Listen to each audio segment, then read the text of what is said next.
Hi, we're going to look at the nullification crisis today. And this is a famous incident, and a lot of people say that it is a precursor to the U.S. Civil War and secession. So let's take a peek at it here. The nullification crisis. It starts with the Tariff of Abominations in 1828. Now, it's not actually called the Tariff of Abominations officially. It's the Tariff of 1828. But many Southerners opposed this tariff that they saw as too strong, too strict. The tariffs went up to nearly 50% on many of the imported goods. And now remember, a tariff is a tax on imported goods. The people who want tariffs, they want them because A, they can help grow American industries. If you tax this imported good, you're more likely then to buy an American good. I remember a lot of American manufacturing's just upstarting, and it's more expensive when you're upstarting oftentimes back then. And so, it can help grow American manufacturing, American jobs. And those manufacturing jobs are more common in the Northeast, which is why most of the support comes from the North East for these tariffs. Another reason, B, for wanting these tariffs is it creates a revenue for the government, so the government can do things with that money coming in from the revenue of the tariffs. I mean, think about it. You need money. The government needs money in order to be able to build roads, canals, bridges, things that Henry Clay would call internal improvements, part of his American system. But so those are two of the main reasons why a lot of people want tariffs. Well, first of all, Andrew Jackson, he disliked high tariffs. He was a Southerner. But at the same time, though, he wanted it enforced. He's the president, and he wants these things enforced. And a lot of Southerners and people out west, including out west in places like Michigan, which was out west back then, a lot of people wanted no tariffs or very low tariffs because they're not looking at it as, well, we need to protect our local manufacturing because we don't have a lot of that. What they're looking at as, we want to be able to buy things cheaply and affordably. And so Jackson disliked it, but he enforced it. He's the president. He says it's my job to enforce these sort of things. He didn't enforce all the Supreme Court rulings when it came to Native Americans and the removal of the Cherokee and so forth. But in this case, he's going to enforce federal law. And Calhoun, his vice president, Andrew Jackson's vice president, John C. Calhoun, goes behind his back and tries to drum up even more support. In fact, he tells South Carolina, John C. Calhoun, he hates it, and this higher tariff. And he writes this thing, the South Carolina Exposition and Protest. And he tells South Carolina behind Andrew Jackson's back, nullify this higher tariff. You don't have to follow this higher tariff. And there's going to be a huge rift between the president and the vice president over this. And the South Carolina Exposition and Protest, John C. Calhoun argues off some past things. Look at the Virginia and Kentucky resolutions. This is Jefferson and Madison, two highly respected people in Andrew Jackson's party and in the nation. Had once argued in the past under John Adams' presidency that the Alien and Sedition Acts were illegal, that they went against the Constitution, and that states had the right to therefore nullify, to find these laws unconstitutional and therefore void them and say these laws are no longer active within our states. Remember, the Constitution provides a framework, but we as Americans, we fill in the rest of that framework as we go along. And there's a lot of debate amongst not just Americans today, but even the Founding Fathers, over what exactly the Constitution means and how exactly it should be enforced. And so, this isn't very clear. Who can determine whether a law is unconstitutional? Remember, in 1803, a few decades prior to this whole mess here, we have the famous Marbury v. Madison case. Well, John Marshall, the Supreme Court Chief Justice, says, judicial review. The Supreme Court does. But some people still thought that, well, the states also have this right.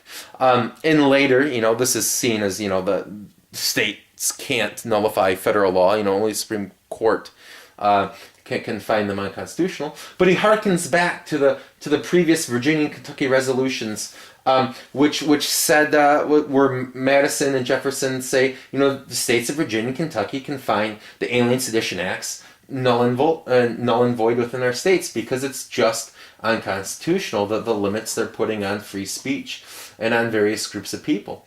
He also argues in compact theory. He says, that the people must consent to the government, and in this case, the people do not consent to a higher tariff, and so the government's out of line, so they have the right to nullify it. He also argues that the states created the federal government, therefore the states are supreme to the federal government. This flies in the face of many rulings of John Marshall that he had been making prior in the decades prior to this. But and you're going to see a lot of these same arguments come back up again in a few decades from this time period in the Civil War era, when in 1860 in December you have South Carolina secede from the nation at the outbreak of the Civil War, and then other southern states, 11 in total, in 1861 there, breaking off and forming the Confederate States of America. They're going to take a lot of these John C. Calhoun arguments right from the South Carolina Exposition and Protest. Andrew Jackson, although he disliked it, he also disliked debts. So he didn't mind the tariff too much because it was enabling the federal government to pay off a lot of the debts that had accumulated from prior presidents. And so he was fine with it existing. But the debt was starting to go down. Andrew Jackson almost completely eliminates the national debt. And so he agrees, I'll sign off on a lower tariff. Still probably a higher tariff than many people would like to see, but kind of like a compromise tariff. And so the Tariff of 1832 comes into being.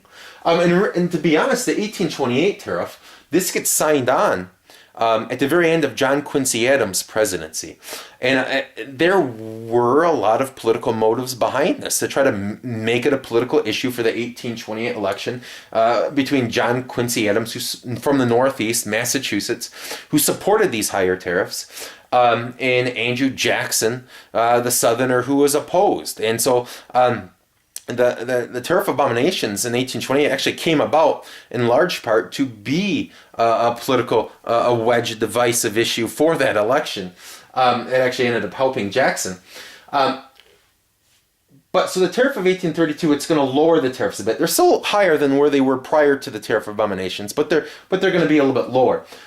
South Carolina is still upset because the Tariff of 1832 and the federal government passes it. They're also saying no, states must abide by this. So South Carolina threatens to secede. They have their nullification proclamation. Andrew Jackson has a nullification proclamation of his own, where he argues against states' ability to just nullify federal law. And Andrew Jackson passes the force bill, just ramrods it through Congress, that he can use military force against South Carolina. And he's actually calling up soldiers to be able to go put this down. And he threatens, I will personally go down there and I will personally hang people who are, threatening secession and saying that they don't have to follow this federal law on tariffs. And so his force bill of 1833.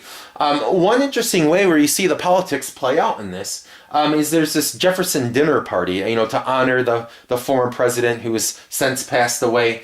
But and it's mostly states' rights people, as Jefferson himself was a states' rights person, and it's mostly people that of the Democratic Party who at this time are very much states' rights.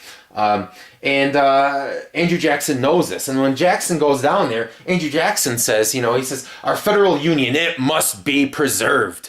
And John C. Calhoun quickly stands up and he gives a counter toast. And his toast at this dinner party is, the union next to our liberty, the most dear.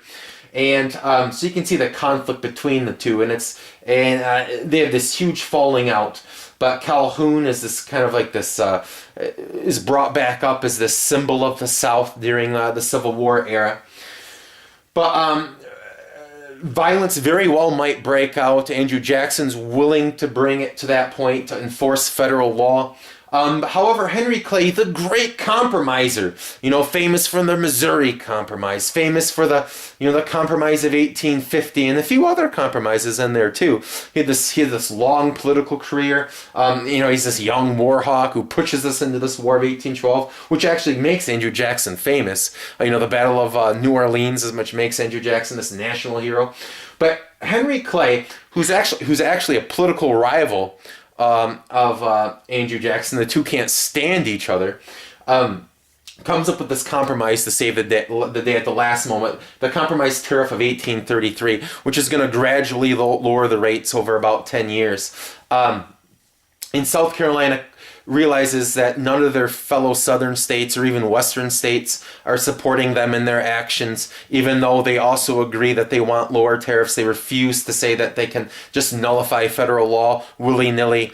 However, South Carolina does arguably get the last word, because although Andrew Jackson's made it clear that states can't nullify federal law, South Carolina actually passes a law nullifying Andrew Jackson's force bill, saying that where Andrew Jackson claims that he has the right to go down there and use military force to prevent the nullification of laws. South Carolina nullifies that law themselves. So here's just a brief synopsis of the Nullification Crisis. Henry Clay is able to kind of assuage a lot of the tensions and relieve a lot of the fears and stuff like that. But a lot of people say, this is kind of a precursor to the Civil War. You see the tensions between the North and the South, in this time over tariffs. But you also see in some of the arguments that South Carolina is making, at least when they're debating it in Congress, you can see there's also a fear that the North is going to try to stop slavery, and at some point in the future there is that fear that the North is gaining in power and gaining in influence, and that this is a bad thing for them, their economy, and their way of life. Thank you for listening.